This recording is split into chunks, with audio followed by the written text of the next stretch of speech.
application to the local council for money for their drama club. First, you have some time to look at questions 1 to 3 on page 66.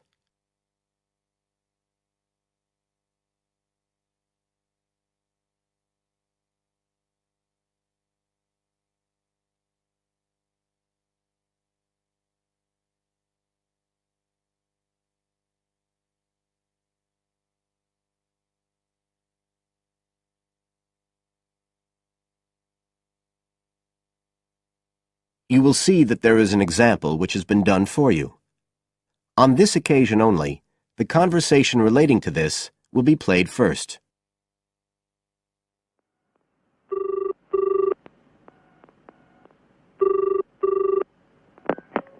Hello? Ralph, it's Paula. Hi. You know I told you we could apply to the local council for money for our drama club. I've got the application form here, but we need to get it back to them by the end of the week. I could send it on to you. You really ought to fill it in as president of the club, but I don't know if it'll get to you in time.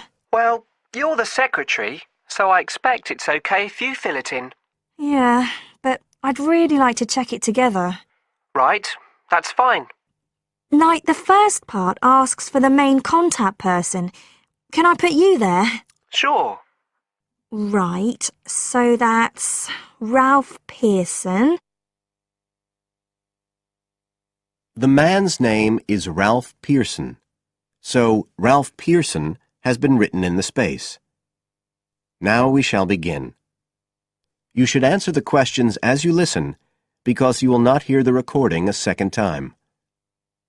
Listen carefully and answer questions 1 to 3.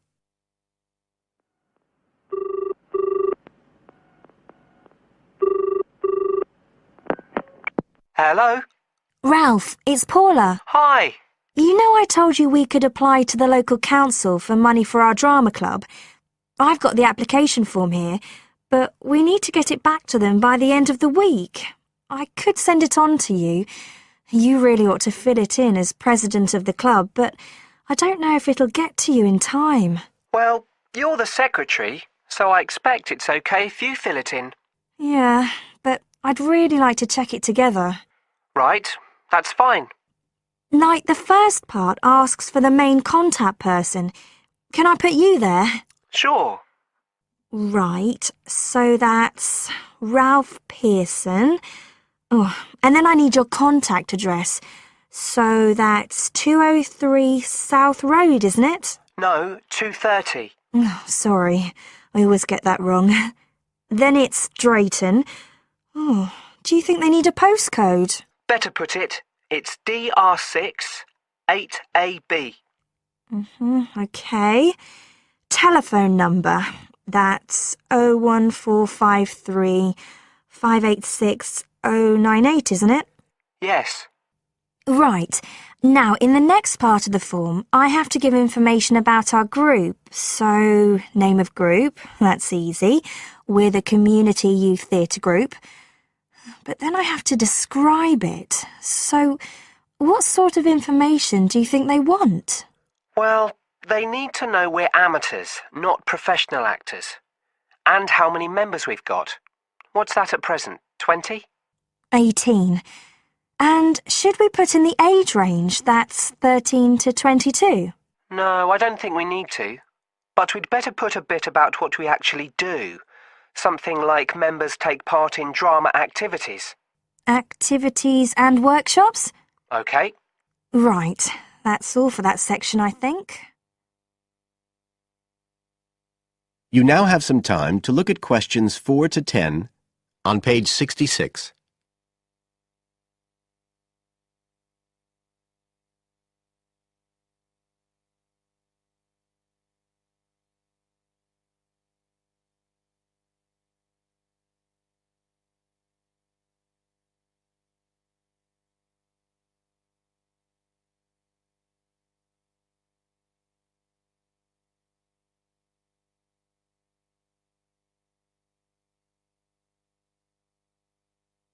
Now listen and answer questions 4 to 10.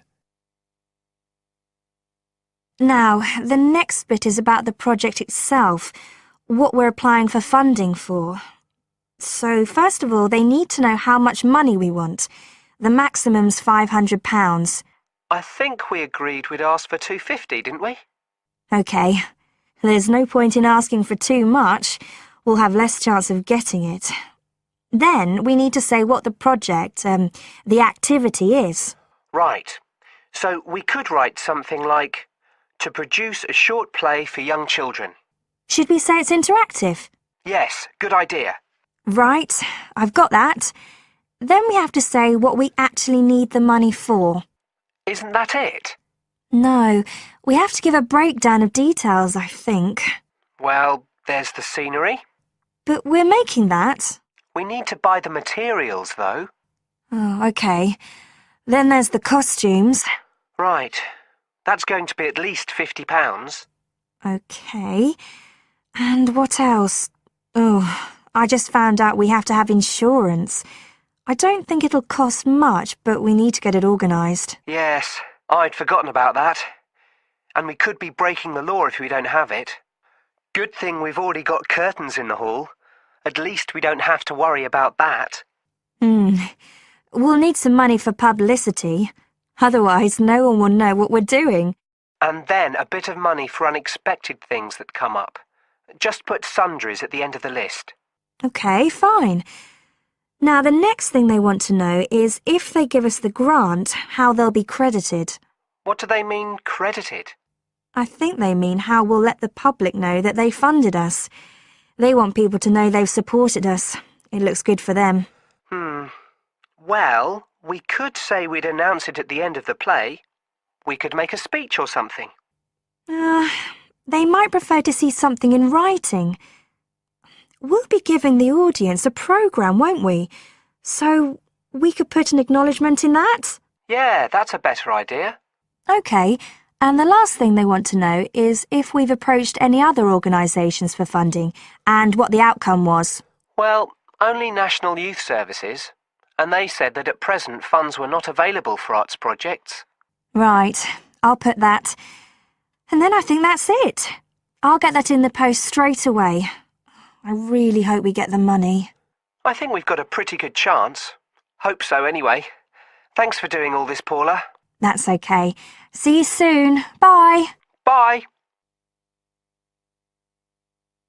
That is the end of section 1.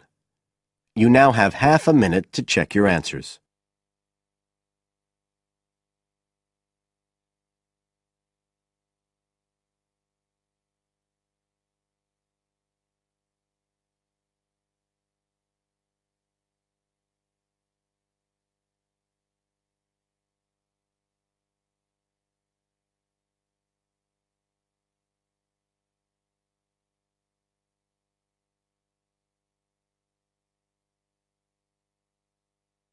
Now turn to section 2 on page 67.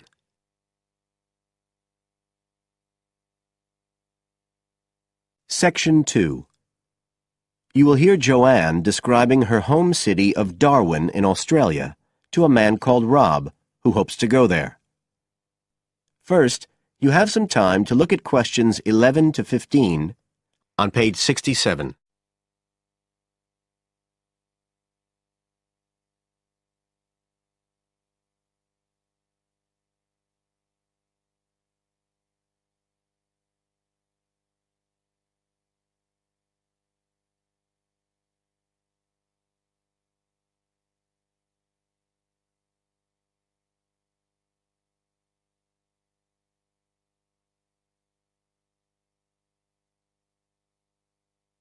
Now listen carefully and answer questions 11 to 15. Joanne? Hi, you must be Rob. Nice to meet you. So, I hear you're planning to visit Australia. Yeah, and I really wanted to talk to you because I was thinking of spending some time in Darwin, and my sister told me you're from there. That's right. So, tell me about it. Well, where shall I start? Well, Darwin's in what they call the top end because it's right up at the northern end of Australia, and it's quite different from the rest of Australia in terms of cultural influences. In fact, it's nearer to Jakarta in Indonesia than it is to Sydney, so you get a very strong Asian influence there. That means we get lots of tourists. People from other parts of Australia are attracted by this sort of international cosmopolitan image. And as well as that, we've got the same laid-back atmosphere you get all over Australia, probably more so, if anything, because of the climate. But what a lot of the tourists don't realise until they get there is that the city's also got a very young population. The average age is just 29, and this makes the whole place very buzzy. Some people think that there might not be that much going on as far as art and music and dancing and so on are concerned because it's so remote. I mean, we don't really get things like theatre and opera in the same way as cities down in the south, like Sydney, for example, because of the transport expenses. But in fact, what happens is that we just do it ourselves. Lots of people play music, classical as well as pop, and there are things like artists groups and writers groups and dance classes. Everyone does something. We don't just sit and watch other people. You said it's very international? Yeah, they say there's over 70 different nationalities in Darwin. For instance, there's been a Chinese population there for over 100 years. We've even got a Chinese temple. It was built way back in 1887, but when a very bad storm, a cyclone in fact, hit Darwin in the 1970s, it was almost completely destroyed. The only parts of the temple that survived were part of the altars and the stone lions. But after the storm, they reconstructed it using modern materials. It's still used as a religious centre today, but it's open to tourists too, and it's definitely worth going to see it. Oh, and as far as getting around goes, you'll see places that advertise bicycles for hire, but I wouldn't recommend it. A lot of the year it's just so hot and humid. Some tourists think it'll be fine because there's not much in the way of hills and the traffic's quite light compared with some places, but believe me, you're better off with public transport. It's fine and not expensive. Or you can hire a car, but it's not really worth it. What's the swimming like?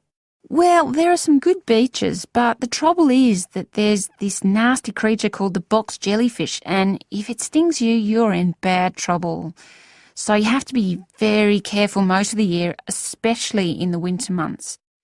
You can wear a lycra suit to cover your arms and legs, but I wouldn't like to risk it even so, personally.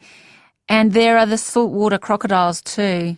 I mean, I don't want to put you off. There are protected swimming areas netted off where you'll be safe from jellyfish and crocs, or there are the public swimming pools. They're fine, of course. You now have some time to look at questions 16 to 20 on page 68.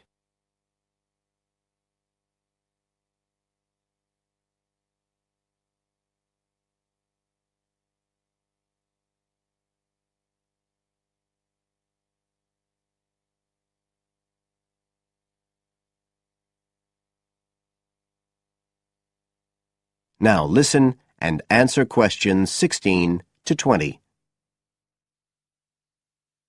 So which places would you specially recommend? Well, one of the most popular attractions is called Aquascene. What happens is every day at high tide, hundreds of fish come in from the sea, all different sorts, including some really big deep sea fish. And some of them will even take food from your hand. It's right in the middle of town at the end of the esplanade. It's not free. I think you have to pay about $5, but it's definitely something you have to experience. Then, of course, Darwin has a great range of food, being such a cosmopolitan place. And if you don't have lots to spend, the best place to go is to Smith Street Mall, where they have stalls selling stuff to eat. There's all sorts of different things, including Southeast Asian dishes, which I really like. You'd think there'd be plenty of fresh fish in Darwin, as it's on the coast, but in fact, because of the climate, it mostly gets frozen straight away. But you can get fresh fish in the restaurants on Cullen Bay Marina. It's a nice place to go for a special meal, and they have some good shops in that area too. What else? Well, there's the Botanic Garden. It's over 100 years old and there's lots to see. an orchid farm, rainforest, a collection of palm trees, a wetlands area. You can easily spend an afternoon there. That's at Fanny Bay, a couple of kilometres out to the north. Then, if you've got any energy left in the evening, the place to go is Mitchell Street. That's where it all happens as far as clubs and music and things are concerned. You'll bump into lots of my friends there. Talking of friends, why don't I give you some email addresses? I'm sure they wouldn't mind if you... That is the end of section 2. You now have half a minute to check your answers.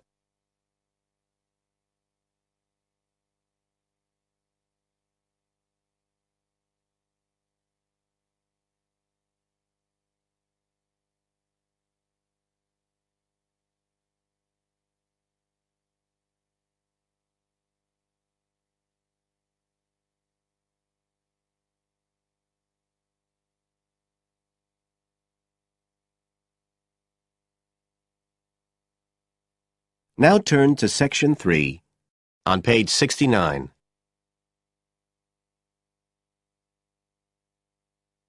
Section 3. You will hear 2 university students, Phil and Stella, talking to their tutor about their research project. First, you have some time to look at questions 21 to 27 on pages 69 and 70.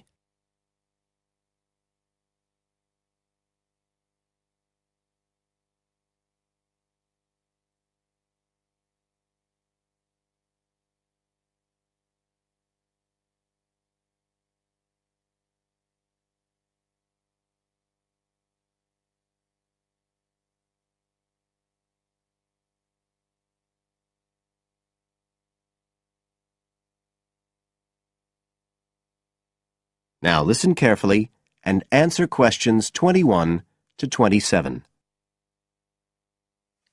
Come in. Ah, yes, Stella. Is Phil there too? Mm-hmm. Good. Come on in. OK, so you're here to discuss your research project. Have you decided what to focus on? You were thinking of something about the causes of mood changes, weren't you? Yes, but the last time we saw you, you suggested we narrowed it down to either the effects of weather or urban environment. So we've decided to focus on the effects of weather. Right, that's more manageable. So, your goal is, Phil? To prove the hypothesis, no. To investigate the hypothesis that the weather has an effect on a person's mood. Good. And what's your thesis, Stella? Well, our thesis is that in general, when the weather's good, it has a positive effect on a person's mood, and bad weather has a negative effect. Can you define your terms here? For example, what do you mean by good and bad? OK, well, good would be sunny, warm weather, and bad would be when it's cold and cloudy or raining. And how would you define an effect on a person's mood? What would you be looking to find? An effect on the way a person feels. A change in the way they feel, like from feeling happy and optimistic to sad and depressed. Right. And what sort of weather variables will you be looking at? Oh, sunshine, temperature, cloudiness, precipitation, among others. It'll depend a bit what the weather's like when we do the survey. Fine. We'll talk about that in a minute. But first, what about background reading? I gave you some suggestions. Did you manage to read any of it? Yes, we read the Ross Vickers article, the one comparing the groups of American Marines training in summer and winter. That's quite relevant to our study. It was interesting because the Marines who were training in the cold winter conditions tried to cheer themselves up by thinking of warm places, but it didn't really work. Yes, they were trying to force themselves to have a positive mental outlook, but in fact it had the opposite effect, and they ended up in a very negative state of mind. And we found some more research by someone who wasn't on the reading list you gave us, George Whiteborn. He compared people living in 3 countries with very different climatic conditions. Actually, he looked at several things, not just the weather. But he found some people's reactions to bad weather were much worse than others, And it was linked to how stressed they were generally. The weather on its own didn't have such a significant effect on mood. And we looked at a paper by Haverton. Yeah, he broke weather up into about 15 or 16 categories and did qualitative and quantitative research. He found that humans respond to conditions in the weather with immediate responses, such as fear or amazement. But these responses can also be linked to associations from their earlier life, such as a particular happy or sad event. Did you have a look at Stanfield's work? Yes. It was interesting because the type of questions he asked was similar to what we were planning to use in our survey. Yes. He asked people how they were feeling on days with good and bad weather. He found the biggest factors seemed to be the humidity. Moods were most negative on days with a lot of rainfall. Long periods without sunshine had some effect, but nothing like as much. That could be quite a useful model for your project. Yes, we thought so too. Although we can't continue our survey for as long as he did.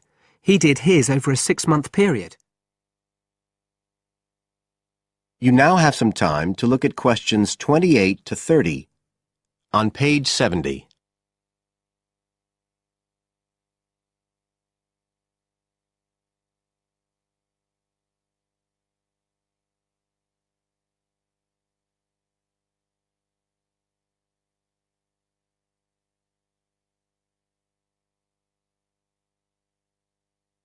Now listen and answer questions 28 to 30. Right, well, you've made quite a good start. So, where are you going from here? Well, we've already made the questionnaire we're going to use for the survey. It's quite short, just 8 questions. We're aiming to survey 20 people over a period of 3 months from October to December. We can't specify the actual dates yet because it depends on the weather. We want to do the survey on days with a range of different weather conditions. And we'll just be working on campus, so our data will only be statistically sound for the student population here. That's okay. Have you thought how you'll determine what will constitute each aspect of weather, and how many you're looking at? We decided on 4. The amount of sunshine, cloudiness, temperature and precipitation. We thought we might use the internet to get data on weather conditions on the days we do the survey, but we haven't found the information we need, so we might have to measure it ourselves. We'll see. Then we've got to analyse the results, and we'll do that using a spreadsheet, giving numeric values to answers. And then, of course, we have to present our findings to the class, and we want to make it quite an interactive session. We want to involve the class in some way in the presentation, maybe by trying to create different climatic conditions in the classroom, but we're still thinking about it. I see. Well, that sounds as if you're on the right lines. Now, what I'd suggest that you think about, in addition to the work you... That is the end of section 3. You now have half a minute to check your answers.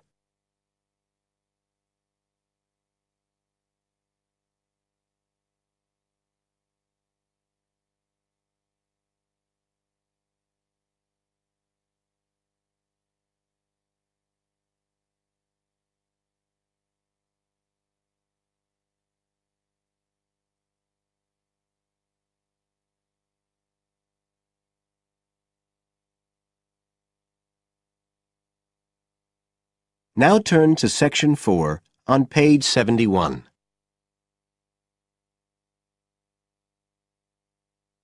Section 4. You will hear a lecturer in education talking about some experiments done in the USA to investigate the effects of reducing class sizes. First, you have some time to look at questions 31 to 40 on pages 71 and 72.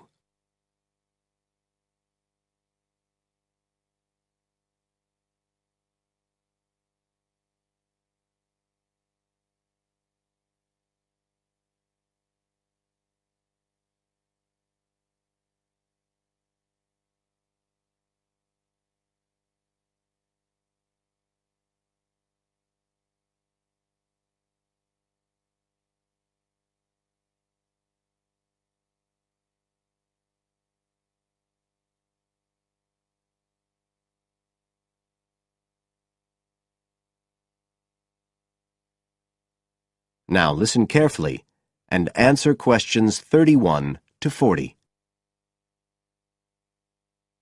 All over the world, there are passionate arguments going on about how educational systems can be improved. And of all the ideas for improving education, few are as simple or attractive as reducing the number of pupils per teacher. It seems like common sense. But do these ideas have any theoretical basis?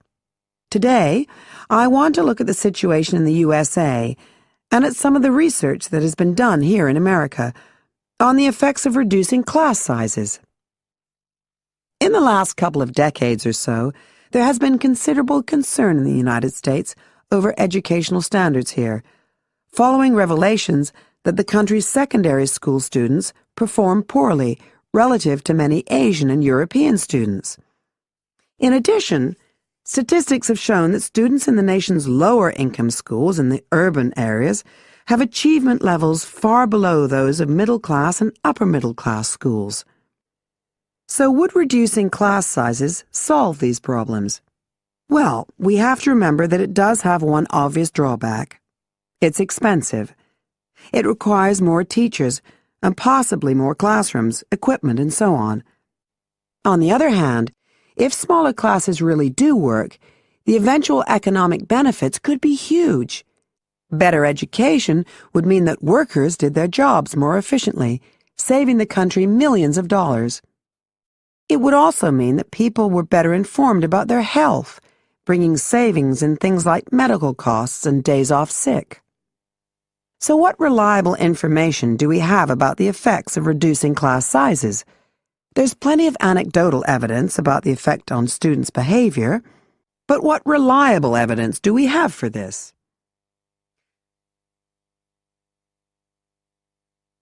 Let's have a look at 3 research projects that have been carried out in the USA in the last couple of decades or so.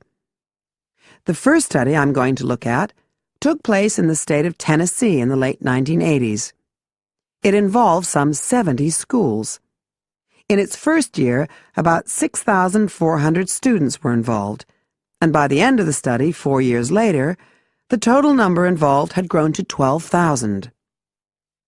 What happened was that students entering kindergarten were randomly assigned to either small classes of 13 to 17 students or regular-sized classes of 22 to 26.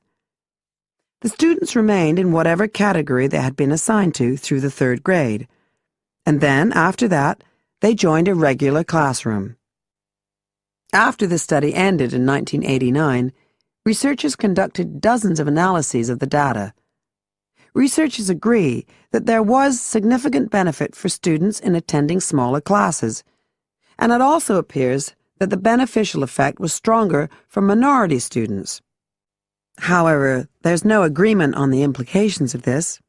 We still don't know the answer to questions like how long students have to be in smaller classes to get a benefit, and how big that benefit is, for example. The second project was much larger and took place in California. Like the Tennessee study, it focused on students from kindergarten through to grade 3, but in this case, all schools throughout the state were involved. The experiment is still continuing, but results have been very inconclusive, with very little improvement noted. And the project has, in fact, also had several negative aspects. It meant an increased demand for teachers in almost all California districts. So the better-paying districts got a lot of the best teachers, including a fair number that moved over from the poorer districts. And there were a lot of other problems with the project. For example, there weren't any effective procedures for evaluation. All in all, this project stands as a model of what not to do in a major research project. A third initiative took place in the state of Wisconsin at around the same time as the California project began, and it's interesting to compare the two. The Wisconsin project was small. Class sizes were reduced in just 14 schools, but it was noteworthy because it targeted schools at which a significant proportion of the students were from poor families, compared with California's one-size-fits-all approach. Analysts have found that the results are very similar to the Tennessee project, with students making gains that are statistically significant and that are considerably larger than those calculated for the California initiative. Now, I'd like to apply some of these ideas to the latest. That is the end of Section 4. You now have half a minute to check your answers.